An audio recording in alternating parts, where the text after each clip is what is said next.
অখিল গগৈৰ চৰকাৰ হ'ব 2026ত ৰাইজৰ দলে অসমত চৰকাৰ গঠন কৰিব 2026ত যদিহে ৰাইজৰ দলে চৰকাৰ গঠন কৰে বা অখিল গগৈৰ চৰকাৰ হয় তেনেহলে অখিল গগৈৰ চৰকাৰে কি কৰিব ৰাইজৰ কোটি কোটি জনতাক চাৰিটাকৈ গ্যাৰান্টি দিছে প্ৰতিশ্ৰুতি দিছে বিধায়ক অখিল গগৈ এই চাৰিটা গ্যাৰান্টি কি কৈছে কি প্ৰতিশ্ৰুতি প্ৰদান কৰিছে অসমৰ কোটি কোটি জনতাক অখিল গগৈয়ে সকলোবোৰ এই মুহূৰ্তত জনাবলৈ চেষ্টা কৰিম ৰঙালী বিহুৰ এই আনন্দ উল্লাসৰ সময়তে অসমৰ কোটি কোটি জনতাক চাৰিটাকৈ সুপাৰ ডুপাৰ গ্যাৰান্টি দিছে বিধায়ক অখিল গগৈ এই মুহূৰ্তত লৈছো আন এক ডাঙৰ খবৰ 2026ত অসমত হ'ব অখিল গগৈৰ চৰকাৰ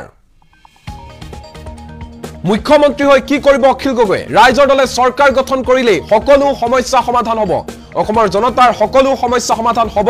ৰঙালী বিহুৰ দিনাই কোটি কোটি জনতাক চাৰিটাকৈ সুপাৰ ডুপাৰ গ্যাৰান্টি দিছে বিধায়ক অখিল গগৈ কৃষিভূমিত উপযুক্ত পানী আৰু উন্নত বীজ দিব অখিল গগৈৰ চৰকাৰে বছৰত তিনিবাৰকৈ খেতি কৰিবলৈ উপযুক্ত সুবিধা দিয়া হ'ব প্ৰতিশ্ৰুতি দিছে অখিল গগৈ খেতিয়কৰ উৎপাদিত সামগ্ৰী 3 গুণ অধিক দাম আমি দিম আমাৰ চৰকাৰে দিব ইয়াৰ দ্বাৰা ৰাজ্যৰ প্ৰতিজন খেতিয়কে ধনী হ'ব অসমত সকলো মানুহকে মই ধনী কৰি দিম অসমৰ প্ৰত্যেকজন মানুহে ধনী মানুহ হ'ব অসমৰ প্ৰতিখন গাঁৱতে ক্ষুদ্ৰ ক্ষুদ্ৰ উদ্যোগ স্থাপন কৰিম বুলি প্ৰতিশ্ৰুতি দিছে বিধায়ক অখিল গগৈ অসমখনক এখন পৰ্যটন ৰাজ্য হিচাপে গঢ়ি তুলিম ৰঙালী বিহুৰ দিনটোত এই প্ৰতিশ্ৰুতি দিছে অখিল গগৈ কৰ্মসংস্থাপনৰ বাবে বহিৰাজ্যলৈ যোৱাৰ প্ৰৱণতাই অসমীয়া জাতিক গভীৰ সংকটলৈ ঠেলি দিছে অসমৰ তিনিটা বিহুৱে কৃষিভিত্তিক শেহতীয়াকৈ কৃষিৰ প্ৰতি অসমীয়াৰ অনিহা শুভ সংকেত নহয় বুলি মন্তব্য প্ৰকাশ কৰিছে সাংবাদিকৰ আগত বিধায়ক অখিল গগৈয়ে ভেকুলীৰ বিয়া পাতি নিৰ্ভৰ কৰি খেতিবাতি কৰিবলৈ আকাশলৈ চাই থাকিলে নহব বছৰৰ 12 মাহে কৃষি কাৰ্য কৰিবলৈ আধুনিক কৃষি পদ্ধতিৰ ওপৰত নিৰ্ভৰ হ'ব লাগিব চৰকাৰৰ আঁচনিসমূহে অসমীয়া লোকক এলেহুৱা কৰি তুলিছে বুলি আন এক অভিযোগ উত্থাপন কৰিছে বিধায়ক অখিল গগৈ অসমীয়া জাতিয়ে নিজকে উৎপাদনশীল জাতি হিচাপে গঢ়ি তুলিব লাগিব প্ৰতিজন অসমীয়া যাতে অসমতে সংস্থাপন লাভ কৰে তাৰ বাবে ব্যৱস্থা গ্ৰহণ কৰিব লাগিব যেটো কৰি আছে অখিল গগৈৰ চৰকাৰে যদি চৰকাৰ গঠন কৰে তেনেহলে এই কাম কৰিব অখিল গগৈ ৰাইজৰ দলে চৰকাৰ গঠন কৰিলে এই আটাইকেইটা প্ৰতিশ্ৰুতি পূৰণ কৰা হ'ব বুলি আশ্বাস দিছে বিধায়ক অখিল গগৈ এই মুহূৰ্তত পুনৰবাৰ লৈ যাব বিচাৰিছো অখিল গগৈৰ সংবাদমেলৰ মাজলৈ কি কৈছে অখিল গগৈয়ে কি গ্যাৰান্টি দিছে শুনক অখিল গগৈৰ মুখেৰে গতিকে প্ৰত্যেকটো বিহুৰ লগত আমাৰ খেতিৰ সম্পৰ্ক আছে উৎপাদনৰ সম্পৰ্ক আছে কিন্তু ক্ৰমাগতভাৱে আমি অসমীয়া জাতিয়ে আমাৰ উৎপাদন বৃদ্ধি কৰিব পৰা নাই বৰং উৎপাদন আমাৰ ক্ৰমে হ্ৰাস পাবলৈ আৰম্ভ কৰিছে আমাৰ বিস্তৰ উৰ্বৰা কৃষিভূমি এতিয়া আমি পেলাই থৈ দিওঁ খেতি কৰিবলৈ আমাৰ মানুহ নাই খেতিৰ পৰা লাভ নহয় কাৰণে আমি খেতি কৰিবলৈ পথাৰ ব্যৱহাৰ নকৰি আমি পেলাই থৈ দিওঁ খেতিতকৈ অন্য ক্ষেত্ৰত মানুহৰ জীৱিকা উপাৰ্জন কৰিবৰ কাৰণে মানুহ কেতিয়াবা বেংগলোৰলৈ ঢাপলি মেলে কেতিয়াবা চেন্নাই বা কেতিয়াবা কেৰালা নহলে বা দৈনিক হাজিৰা কৰে অথচ খেতিৰ প্ৰতি মানুহে আগ্ৰহ নেদেখুৱাই এই কাৰণে যে খেতিৰ পৰা যেটো উৎপাদন হয় তাৰ পৰা যি পইচা পায় তাতকৈ বেছি খৰচ হৈ যায় খেতিত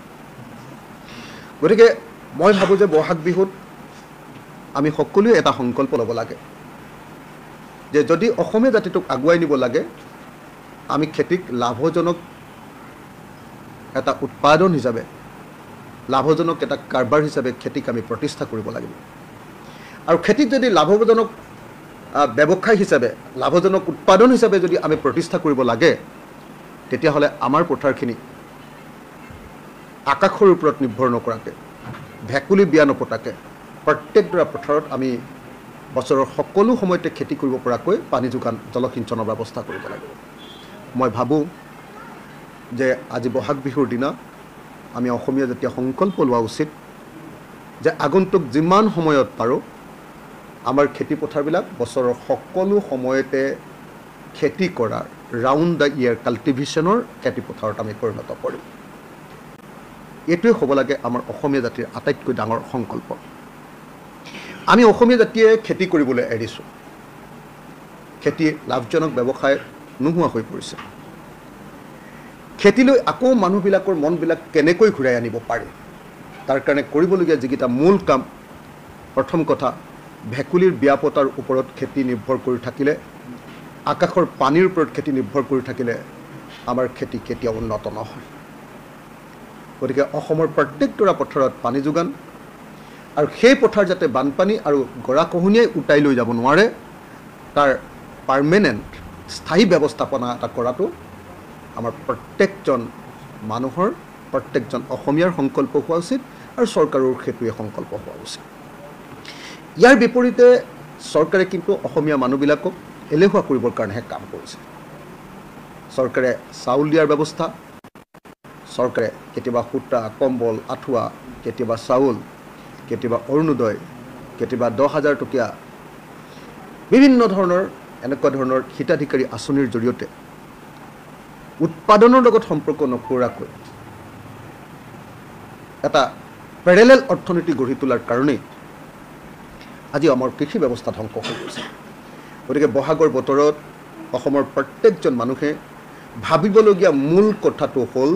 যে অসমীয়া জাতিৰ বিহু তেতিয়ালৈকে থাকিব যেতিয়ালৈকে আমি উৎপাদনৰ লগত জড়িত হৈ থাকিম যেতিয়া আমি সম্পূৰ্ণৰূপে পেৰাচাইট হৈ যাম যেতিয়া আমি উৎপাদনৰ পৰা একেবাৰে আঁতৰি যাম লাহে লাহে বিহুৰ মূল্য নাইকিয়া হ'ব আৰু তেতিয়া বিহু কেৱল ফাংচনত পৰিণত হ'ব আমি যিটো শব্দ ব্যৱহাৰ কৰোঁ ফাংচনত পৰিণত হ'ব বিহু আমাৰ জাতীয় উৎসৱৰ পৰা আঁতৰি গুচি যাব সেইকাৰণে মই প্ৰত্যেকজন অসমৰ সুবিবেচিত নাগৰিকক প্ৰত্যেকজন মানুহক হাতজোৰ কৰি অনুৰোধ কৰিছোঁ আহক আজি বহাগ বিহুৰ গৰু বিহুৰ দিনটোত আমি সকলোৱে সংকল্প লওঁ যে আমি ৰাউণ্ড দ্য ইয়াৰ কাল্টিভেশ্যন বা বছৰৰ সকলো সময়তে খেতি কৰাৰ কাৰণে আমাৰ জাতিটোক আগবঢ়াই লৈ যাওঁ আহক আমি সকলোৱে সংকল্প লওঁ যে অসমৰ প্ৰত্যেক খেতিপথাৰত আমি পানী যোগানৰ ব্যৱস্থা কৰোঁ আহক আমি সকলোৱে সংকল্প লওঁ যে অসমৰ কৃষি ব্যৱস্থা এতিয়া আৰু গৰু বা মহেৰে খেতি কৰাৰ জৰিয়তে খেতি কৰিব নোৱাৰি অসমৰ কৃষি ব্যৱস্থা আমি মেকানাইজ কৰি পেলাওঁ আধুনিক কৃষি পদ্ধতিলৈ আমি আহোঁ আৰু আমাৰ থলুৱা বীজবিলাকৰ খেতি নিৰ্দিষ্ট এলেকাবিলাকত কৰাৰ উপৰিও আমি বেছি উৎপাদন হোৱা বীজ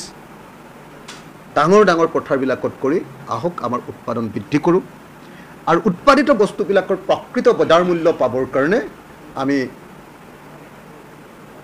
সমগ্ৰ চৰকাৰখনে আৰু সমগ্ৰ সমাজখনে উৎপাদিত বস্তুৰ প্ৰকৃত মূল্য পাবৰ কাৰণে এই বিহুত সংকল্প গ্ৰহণ কৰোঁ মই ভাবোঁ আমি ৰাইজৰ দলে ভাবোঁ যে অসমীয়া জাতিক এক খোজ আগুৱাই নিয়াৰ কাৰণে কৰিবলগীয়া প্ৰথম কামবিলাক হ'ল অসমৰ মাটি অসমৰ প্ৰকৃত খেতিয়কবিলাক অসমৰ থলুৱা খেতিয়কবিলাকৰ হাতত প্ৰদান কৰা অসমৰ স্থানীয় খেতিয়কবিলাকৰ হাতত প্ৰদান কৰা সেই মাটিত বছৰৰ মিনিমাম 3বাৰ বা 4বাৰ খেতি কৰোৱাৰ ব্যৱস্থা কৰা সেই মাটিত জলসিঞ্চনৰ ব্যৱস্থা কৰা সেই খেতি মেকানাইজেশ্যনৰ ব্যৱস্থা কৰা আধুনিক যান্ত্ৰিকীকৰণৰ জৰিয়তে খেতিটো সোনকালে কৰিব পৰাৰ ব্যৱস্থা কৰা তাত উৎপাদন বৃদ্ধিৰ কাৰণে আধুনিক কি কয় ভাল বীজৰ ব্যৱস্থা কৰা তাৰ উপৰিও আকৌ আমাৰ জহা আমাৰ বৰা এই যিবিলাক স্পেচিয়েল খেতি সেই খেতিবিলাক আকৌ বেলেগকৈ ৰাখি তাৰ দাম পাব পৰাৰ ব্যৱস্থা কৰা স্পেচিয়েল কাল্টিভেশ্যন হিচাপত আমি আৰু বজাৰখন যাতে অসমৰ মানুহৰ হাতত থাকে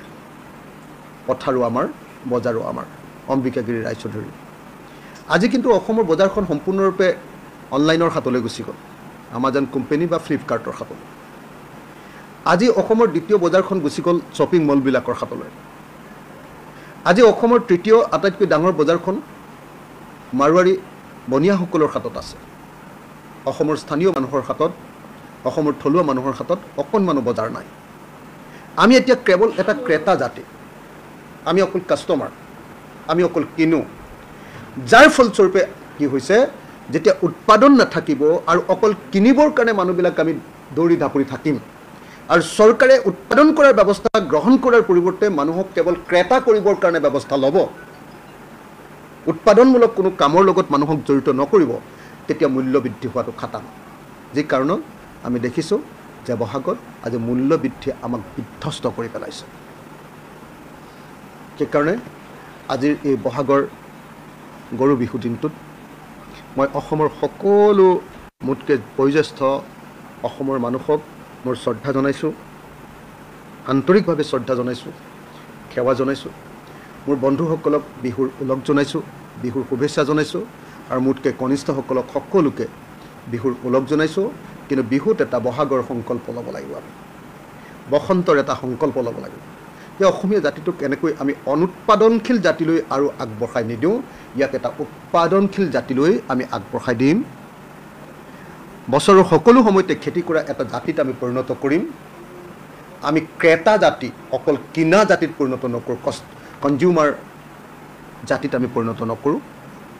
আমি উৎপাদন কৰা প্ৰডিউচাৰ জাতিত পৰিণত কৰিম। মই অসম চৰকাৰক এনেকুৱা ধৰণৰ দৃষ্টিভংগীৰে আগবাঢ়ি যাবলৈ বিনম্ৰভাৱে আহ্বান জনাইছোঁ। আৰু 2026 চনত যদি আমি চৰকাৰ কৰিব পাৰোঁ, ৰাইজৰ দলে আনৰ লগত লগ লাগি কৰিব পাৰে, বা ৰাইজৰ দল চৰকাৰৰ অংশীদাৰ যদি হয়, আপোনালোকৰ সকলোৰে পৰা আজিৰ দিনটোত প্ৰাৰ্থনা কৰিছোঁ আপোনালোকে আমাক সহায় কৰক।